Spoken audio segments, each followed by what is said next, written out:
Coming up, a legendary 70s singer-guitarist tells us the wild story of a 70s rock staple that every fledgling band has covered on its way up. A staple of the classic rock canon, if there ever was one. He recorded it with a broken nose, and he co-wrote the song with the drummer, but out of the goodness of his heart, he allowed the drummer to have the sole writing credit, which has ended up costing him millions of dollars, I'm sure. We get the real story behind an urban legend that's been floated for years. I mean, this is a band who sold out Shea Stadium faster than the Beatles. And they've been snubbed by the Rock and Roll Hall of Fame for decades. The interview is coming up next on Professor of Rock. Hey, music junkies, Professor of Rock, always here to celebrate the greatest artists and the greatest songs of all time. You know, if you've called radio stations hundreds, even thousands of times to request your favorite song or to win tickets to a concert, the best show in Boston, WCOZ. You're gonna dig this channel, music nostalgia of the 60s, 70s, 80s, and 90s, through interview and story. Make sure that you subscribe below right now. Click the bell so that you're the first to know about our new episodes dropping. Also, check us out on Patreon for more behind-the-scenes content. So I'm excited to bring you another episode from our series, Revelations. This is where featured artists reveal rare stories about their biggest songs, biggest albums. And on this episode of Revelations, we cover the 1973 Todd Rundgren produced #1 smash, We're an American Band, with singer-guitarist Mark Farner.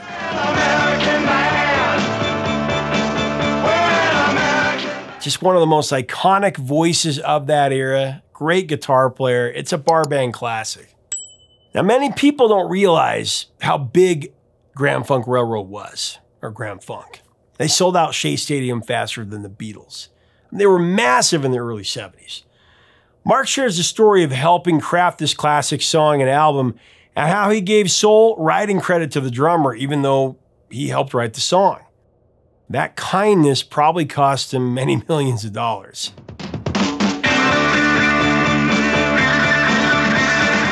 He also sets the record straight on an urban legend about how the song came to be once and for all. Very entertaining interview.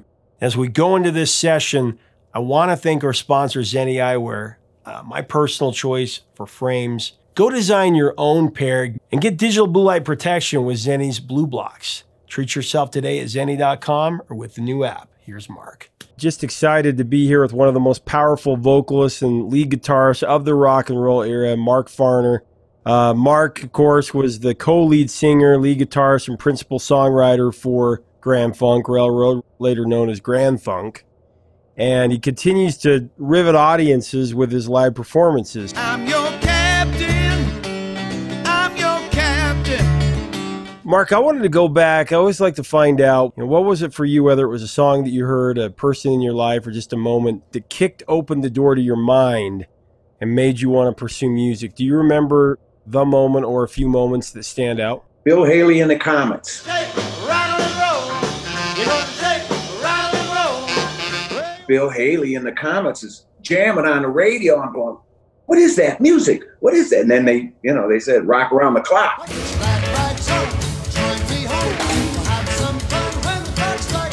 That got me going. So from there, did you pick up a guitar, and how did that all work? I played football in school, and I got a football injury that put me out of the game, actually put me out of sports, period, because I used to run track as well, and I used to get a lot out of it, just because I loved the competition, and I loved to hear them call my name over the loudspeaker.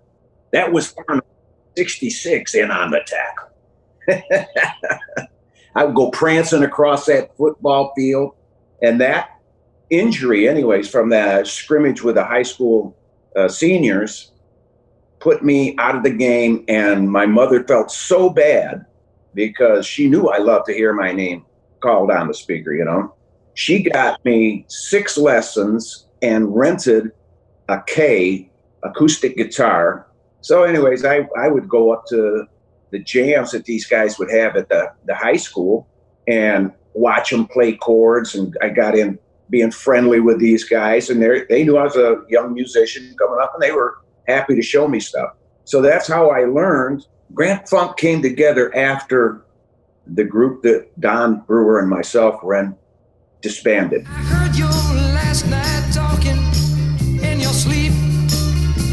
I says to Brewer, I said, we should form a three-piece. Well, who would we get? I said, I don't know, but we'll get a good bass player. So we're sitting in the outer office of Delta Promotions up in Bay City, and we're listening to a band through the wall. Oh, you can hear this. And I said, Brewer, whoever's playing bass in that band is a good bass player, dude. He's, I'm sitting here listening to him.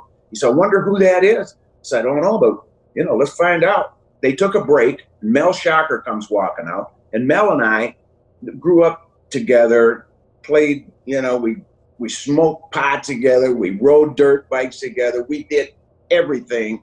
And here he comes walking out. He goes, Foreigner, what are you doing here? We're forming a three-piece band, and I wanted to see if you would be interested in joining. He says, when are you going to start, man? I said, well, let's just start next week, or we'll rehearse at the Flint Federation of Musicians on Averill. So we went, set up in the Union Hall, and started playing. And that's how Grand Funk was formed.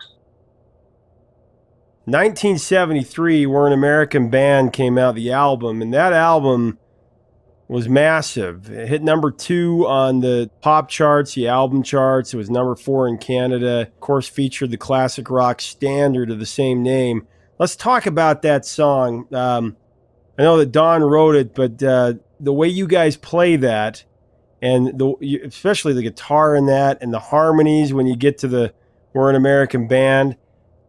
And I want to set the record straight on something. That's something I also like to do with how we curate this, is to get the real story out there, because there's always been a rumor about how that started, that Don and the other guys from Grand Funk, that you guys were at a bar touring with Humble Pie, and that you were talking about British music and American rock, and kind of going back and forth, arguing about the merits of both bands. You guys were talking about Elvis Presley and the Everly Brothers and Little Richard and Jerry Lee Lewis and all that great early rock and roll. And he stood up and said, we're an American band. And people have said, no, that story's not right. I've heard Don even say, no, that didn't happen. It's an urban legend. So tell me about that and where you think that started and what the real story is. I'll tell you where it started, brother. It started with Lynn Goldsmith, our publicist. God bless her.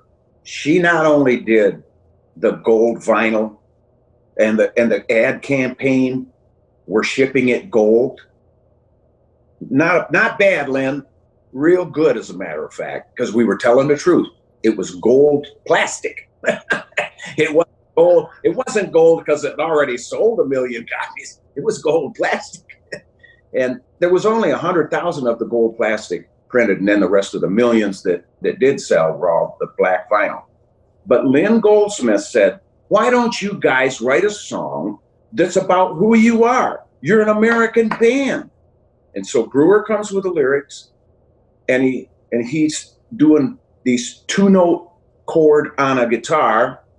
And I said, well, in the first place, if this song's gonna rock, I said, it's gotta have a cowbell. He said, I don't have a cowbell. I said, well, you gotta have a cowbell. This song is begging for a cowbell. And he says, well, I'll stop and pick one up on the way to rehearsal tomorrow. I said, no, pick up 6, and we'll pick the best one out of those 6 cowbells. So he did. He brought in a bunch of cowbells. We picked out the one that went kank. It didn't go tink, tink, tink. It went kank, kank, kank. So that was definitely my idea. And the intro, that drum intro,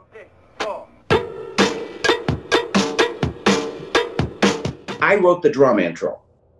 That double bass drum thing.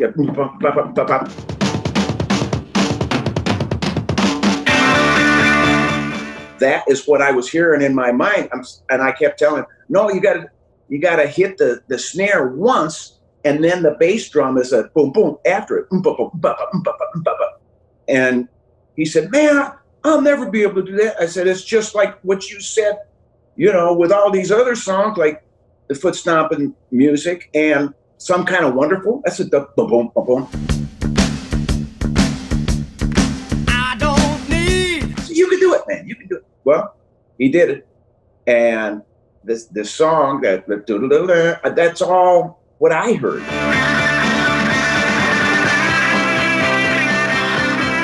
Bum, bum, bum, bum. That was coming out of me.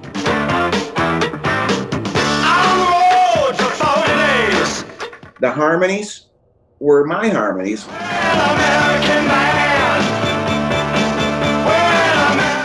You know, and how I slide down in that, you know, it makes it it follows a whole lot tighter with, instead of just singing, you know, following the lead vocal.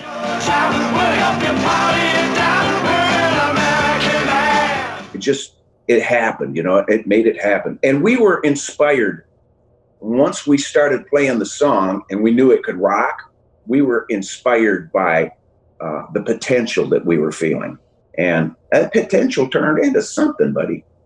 Oh, yeah. Oh, yeah. One of the greatest rock songs. It's like one of those bar band classics, right? Every night you're going to hear, if it's a band that truly loves music, and even American music, you're going to hear Sweet Home Alabama. Sweet home Alabama.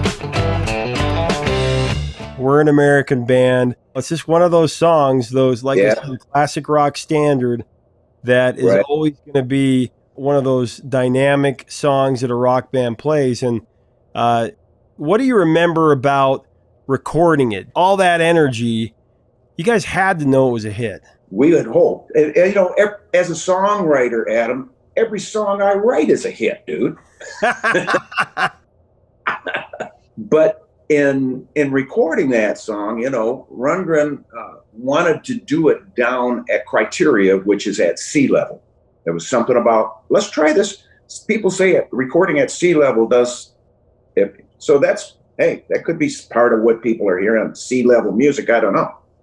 But when we got finished with it, I went back to the hospital and they reset my nose. I sang that entire album with a broken nose.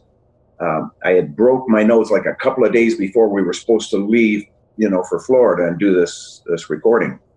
I was loading a horse in a trailer, and he tried to walk out the front door with me, and I'm pushing him back, and he's my little stud colt, and we're friends, you know, and I've got my hand on him. I didn't realize that my neighbor had hooked the safety chain behind him, and I'm pushing him up against the chain. So he throws his head and bang, breaks my nose. Well, like I said, I sang that thing with a broken nose, and then I got it fixed. But before it was released, Brewer came to me and he says, "Mark, I've never had 100% right credit on any song. Do you mind if I take it on this one?" And because I'm a nice guy, Adam, I said, "No, go ahead. You can take it on this." You know, I'm just trying to be a friend, trying to help him out. But that little kindness has been stepped on and has been spit on and stomped on, but it's not going to stop me from being a nice guy, because those kind of people are in this world that we're living in. We just got to keep our eyes focused on the love that's in our heart. We can't get ourselves involved emotionally with what's going on in this mirage that's occurring around us. That song is Graham Funk. Yeah. A lot of times it'll say who wrote it, but I say this a lot when somebody, because, you know, Elvis never wrote any of his own songs, and Frank Sinatra didn't, but they brought songs to life that had been covered many times by other people, but they had the definitive version of it because of what they brought to it. We're an American band. The reason that song resonates with so many people almost 50 years later is definitely because of what the entire band, all three of you, brought to that song. The energy, Amen. because that's where the song is born. It's born when people get together and all that energy is together in that room, and that passion. Yes, absolutely. I agree 100%. And there's only the three guys that can produce that song the way it was recorded. There's only three of us. So, I mean, you know, with Craig Frost in there and keyboards, but that is, it's the signature guitar stuff, the vocals, and, it's only these three individuals that really are the constituents of the original Grand Funk, that are the chemistry that produces that kind of energy, and a lot of people have, because I go and I do a lot of set-in stuff with people like Jim Peterick's World Stage, and I've gone out, do a lot of other people, set in and do some of my songs and their songs. But it's a song that it's never been played correctly, except when I was playing it with Don and Mel, because that's where it fit. My band is a good band, but we don't do it like the record. We do it awful damn close now. But there's only those four individuals that can produce that. You're part of Ringo Starr's band, all-star band, a couple times as well, and that's saying something. You guys could produce something, and that's the way it is, because it was your song. It was that energy that birthed that song. Yeah, and Ringo used to introduce me.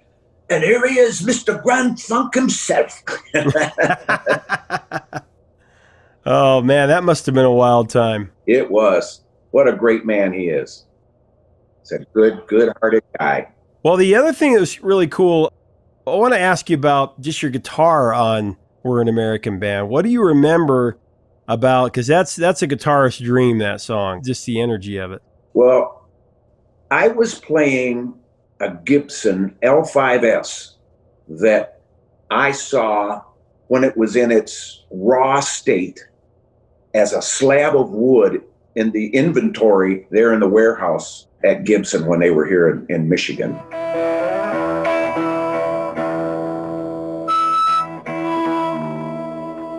When the guy told me, he says, I want you to pick this out right from the wood. I thought I was going to go down there and pick out, from between a, dozen guitars or something. Oh, no.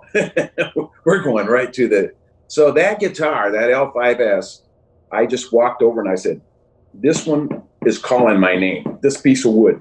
Okay, that's it. So they made it up, and I'm telling you, it had something special, just the way it was. I still got her, she's in her original case, and she's good and still sounds the same, but she's special. There's a special piece of wood, and I mean, the energy that was put into it and the energy all around the world that it sent out. Yeah, it's a good one to hang on to. The other thing that was great about that song is you guys created like a promotional video for it. This was way before MTV. And what I love about it, shows you guys playing and everything, but it also shows you and riding around your dirt bike.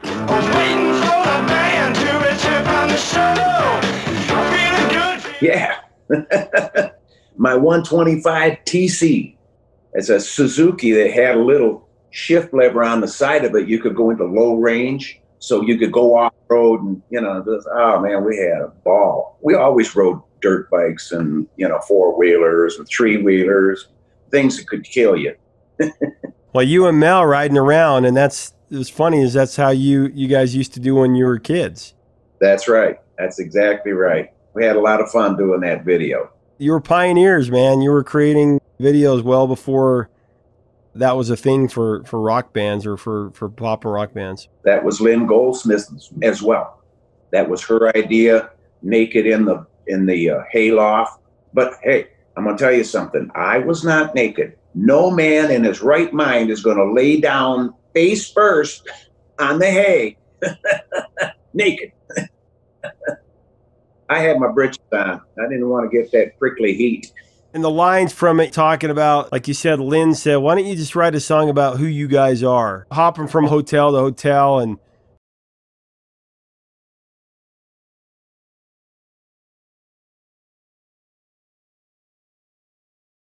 coming into town, and you were the party. We're an American Band is what we're doing.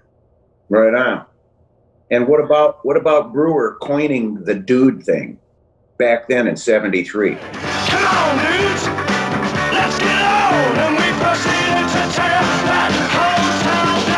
And it never really hit until the past 10 years, you know, dude this, dude that. You even calling women, dude, hey, dude. Yeah, that's exactly right. Dude.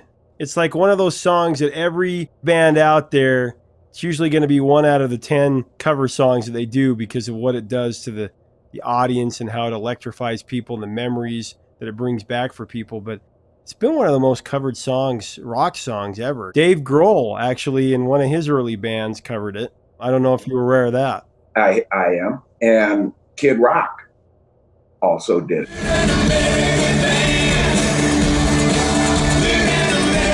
Kid Rock did a great version of that, and Rascal Flatts did it. Uh-huh.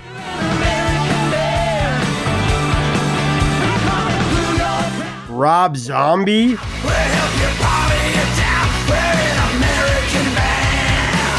Yeah, man.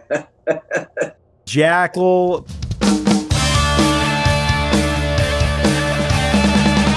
Poison did it and recorded it on their 20th anniversary. All right, let's go. Even the young kids, Ali and AJ.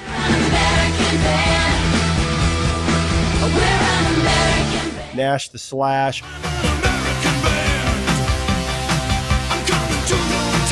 Autograph.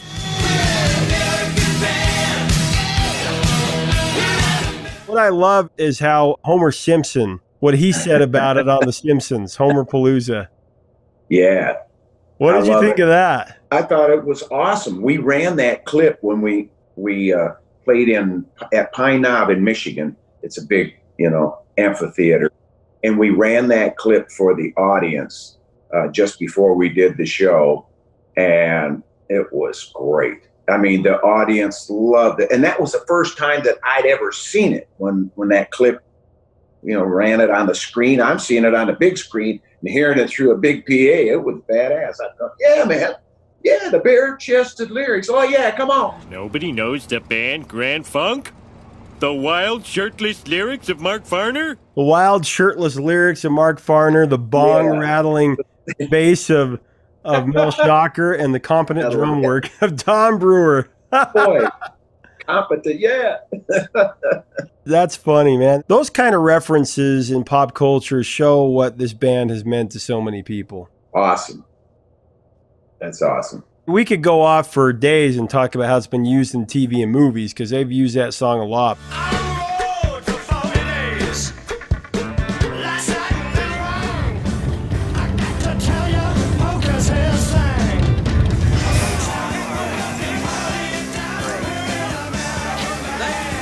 What has it meant to you in the last 50 years? How has it evolved for you, this song, over the years? What are your thoughts? Kind of put a final word on it.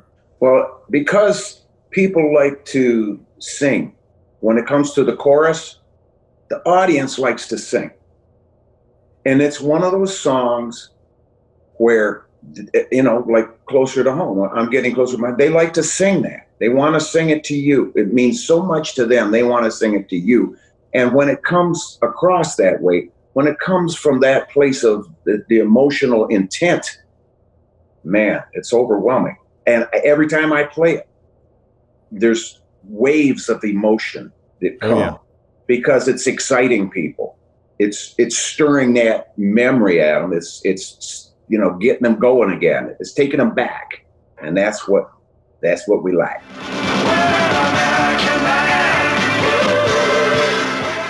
Hey, thanks so much for watching. Leave us a comment about Mark Farner, Grand Funk, and this classic song. Is this one of the biggest snubs for the Rock and Roll Hall of Fame right now? Let's talk about that below. They've just been snubbed for so long. I don't know if they're ever going to get in. Jan Winter just hates those guys. He calls these bands corporate rock. Anyway, let's talk about it below. Mark Farner, what a great guy. If you like our stuff, we would invite you to subscribe below. We'd love to have you as part of our channel. Until next time, 3 chords and the truth.